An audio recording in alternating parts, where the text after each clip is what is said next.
Un esprit vif peut, en un instant, comprendre comment séparer ces deux cordes si étroitement entremêlées. On raconte que ce fut l'un des exercices de réflexion les plus simples imaginés par Richard Laurent pour tester l'intelligence de son jeune apprenti. Il l'avait baptisé « Suivre la liane pour trouver le fruit ». Si le maître et l'élève tentaient de tirer sur les cordes avec force, cela ne mènerait qu'à un effort vain. Les deux extrémités du nœud, fermées et enchevêtrées à gauche et à droite, forment une boucle complexe. Bien que celle-ci soit dénouable, tenter de faire passer le bloc de bois à travers la boucle semble au début possible. Mais l'on se rend vite compte, après un tour complet, que l'on revient simplement au point de départ. La plupart des enfants abandonnent à cette étape, persuadés que la seule solution est de couper la corde, ce qui anéantirait tout l'intérêt du défi. En revanche, ceux habitués aux jeux d'esprit traditionnels savent se distinguer. Ils font preuve d'adaptabilité et perçoivent rapidement la clé du problème.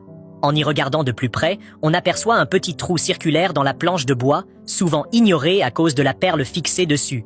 Et pourtant, c'est la pièce maîtresse de l'énigme.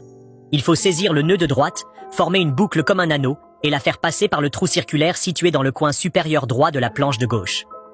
Il est essentiel de respecter le bon sens du mouvement, car une erreur rendrait l'enchevêtrement encore plus complexe. L'étape décisive consiste à faire passer la boucle autour de la perle, puis à la ramener à travers le trou.